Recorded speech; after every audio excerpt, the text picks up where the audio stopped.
of coffee. Bueno, ¿por qué tengo que hacer un Doppler de cuello a Dios y a María Santísima? Conflictos de intereses, nunca está de más, así que lo retiramos desde el principio. Creyente en ambos. ¿Qué tienen en común? Rembrandt, Miguel Ángel y las imágenes que ven abajo. De eso les voy a tratar de demostrar, ¿sí?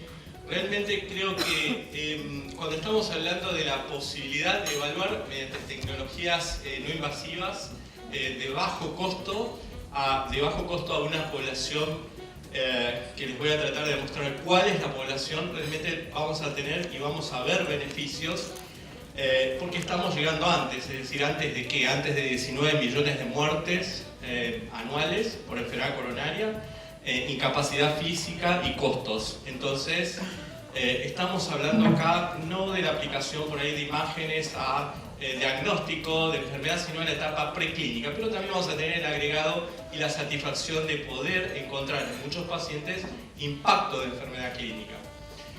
Esta imagen la muestro a pesar del tiempo porque era una proyección que se cumplió, es decir, estaba hecho en 14 países, año 2006, ya pasaron los 5 años de proyección y se quintuplicaron las muertes cardiovasculares en el mundo. De manera que, miren si no es necesario tratar por todas las formas costo efectivas prevenir.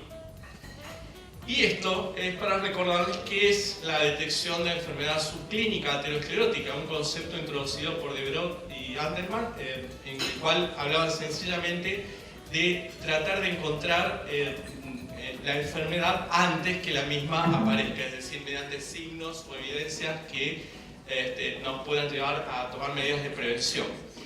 Esto es Ágata, que demuestra la interrelación de enfermedades de diferentes territorios, es decir, empezamos a enfermar por una sola arteria, todas a la vez, es decir, una y todas y unas.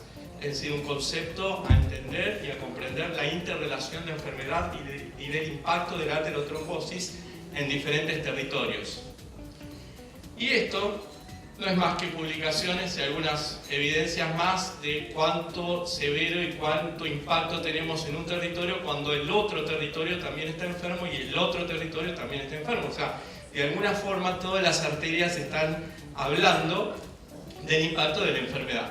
Y esto es lo que hacemos todos los días en nuestros consultorios, es decir, cuando viene la persona a hacerse un chequeo o una evaluación cardiovascular, es decir, cuando pedimos el electro, placas, etc.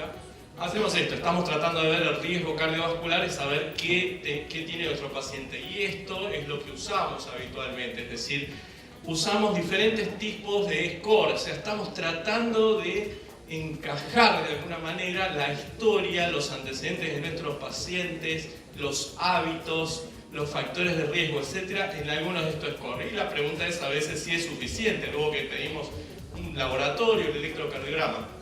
Bueno, la respuesta de ya casi 15 años de evidencias y estudios nos dice que de alguna manera para algunos pacientes es insuficiente quedarnos ahí. Entonces se comenzaron hace algunos años a chequear test, es decir, buscar microimpacto o ateromatosis subclínica. Y alguno de esos métodos, en este caso que me toca hablar, es el grosor mintimal. Ok, me pareció importante porque este es el punto. Vamos y volvemos sobre esto. Es decir, yo quiero que miren la fecha allá abajo, 2001. Es decir, todo lo que podamos hacer para detectar una placa y llegar antes de la explosión, bienvenido. Entonces, hace muchos años se estaba tratando de generar un estímulo a la comunidad diciendo, bueno, salgamos a buscarla de alguna manera y a encontrarla. Bueno, los años nos mostraron y nos dieron la posibilidad de hacerlos con métodos costo-efectivos, no necesariamente acá estábamos hablando de etapa de investigación, por ejemplo, de la angioresonancia, los primeros trabajos de Fuster. Pero, no obstante, acá, en el método que les voy a tratar de mostrar ahora, dentro de un ratito, el impacto se ve ahí. Es decir, o hay grosor mintimal aumentado o me encuentro una placa y ya le cambio la historia del paciente. Se la cambio totalmente. Es decir, si me quedan unos pocos factores de riesgo y una evaluación bastante baja, me pierdo de un predictor independiente que ya me habla o de ateromatosis subclínica, por grosor biointimal aumentado, o de impacto de enfermedad. Es decir, me puedo encontrar con las dos cosas en el camino. Entonces, ya les mostré una placa. Les muestro qué es el GMI, de qué hablamos cuando hablamos de GMI. Entonces, revisamos la pared de una arteria con el método que usamos todos los días para evaluar nuestros o sus pacientes. Es decir, cualquier paciente que pasa por un estudio de ecodoppler vascular.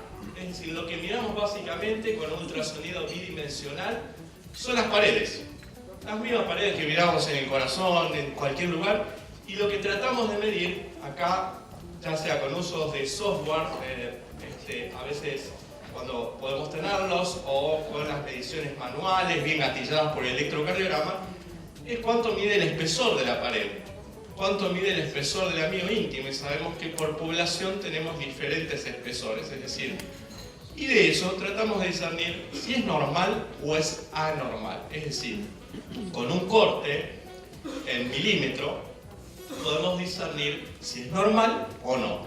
Y de alguna manera, cuando no es normal, estamos hablando de impacto subclínico o preclínico. Pero recuerden que en el camino también tiene muchísimo valor encontrarnos con esas placas, con esa plaquita que les mostré hace rato. Esto es lo que hacemos con nuestros equipos, es decir, cuando usamos software es parecido al dibujito, es decir, usamos trazadores que nos miden el GMI, separando bien lo que es la amio íntima, y nos muestran de alguna forma los espesores de la pared. Bien, solo quería que la lean, no la leo yo. Respecto de las evidencias, un pequeño paseo rápido y preciso. Los números que vemos acá en esta columna, a ver si puede tratar, no sé si hay un láser, sería muy útil. Lo que vemos al lado de los estudios ARIC, CHS, Rotterdam, son números muy grandes, y lo que siguen son las edades de estas poblaciones, es decir, de alguna forma tenemos ahí una idea o una noción desde dónde vienen las evidencias, de qué grupos etarios y con qué cantidad de pacientes se estudiaron para determinar con qué GMI puedo hablar de personas que están en el rango normal, con el desvío estándar normal, y cuáles ya no lo son. Entonces, todos esos números nos llevan a la última columna, es decir, el riesgo relativo de las personas y cuánto cambia el GMI y el impacto independiente que veo diferente de la evaluación hasta el grosor, hasta los factores de riesgo y el electro, lo que hacemos todos los días, que no es poco, pero seguramente podemos hacer algo más. Esto es algo que se publica y se repite y pasa año tras año, es decir, esto es un metaanálisis donde se evalúan todos los trabajos, los trials con números grandes y comparables, donde también se ve que en forma independiente el riesgo relativo para el infarto de miocardio, accidentes cerebrovasculares, o sea, muertes cerebrovasculares, disminuye en la medida en que puedo detectar en forma independiente el GMI y tratar al paciente, es decir, ser más agresivo con el tratamiento o aplicar tratamiento cuando no lo tuviera. Todo esto repite esta frase, es decir, pasan los años y volvemos a ver lo mismo, es decir, aparecen números grandes con otras aplicaciones, pero siempre, es decir, medir nos da la posibilidad de tener un fuerte predictor de riesgos de eventos futuros cardiovasculares y obviamente instituir terapias. Este trabajo ya tiene bastantes años, pero de alguna forma ayudó a evaluar la población en Latinoamérica, es decir, en varias ciudades de Latinoamérica, que la tienen por acá, donde también demostraba cuál era la media de valor para nuestra población y de alguna forma el impacto. Y este trabajo, que me parece sumamente... Todos tenemos los ojos puestos en este trabajo. Esto aparece publicado en la revista española de cardiología en el año 2012. Es un trabajo que goza de muchísimas beneficencias. Por ejemplo, la población, el número, la prolijidad con que fue realizado. ¿Para qué sirvió? Para conocer cuánto era el grosor íntima media en la población española y cuál era su valor de referencia. Fundamental, es decir, conocer cuál es el número para esta población, para esta raza y para este tiempo. De manera que muchos estamos iniciando, tratando de empezar también a conocer cuáles son nuestros valores con números más grandes en nuestra población. Es decir, estamos usando números compartidos, pero que seguramente no son los mismos aplicados a mezclas de razas, hábitos, etcétera, etcétera. Bueno, todas estas evidencias no hicieron más que volcar en las guías americanas, europeas, en nuestra propia guía, la aplicación de los métodos, es decir, cómo llega a sugerirse y cuál es la utilidad del método y el nivel de evidencia. Pero bueno, esto concretamente es SHAPE, que es un algoritmo en el cual nos muestra que hombres o mujeres mayores de 45 o 55 años con más de un factor de riesgo, es decir, los verdaderos bajos riesgo salen de este algoritmo y entran a un test screening de enfermedad ateromatosa. Y las posibilidades son, que no voy a entrar en el debate, score de calcio o la evaluación con Doppler, por ejemplo, para ver el grosor intimal.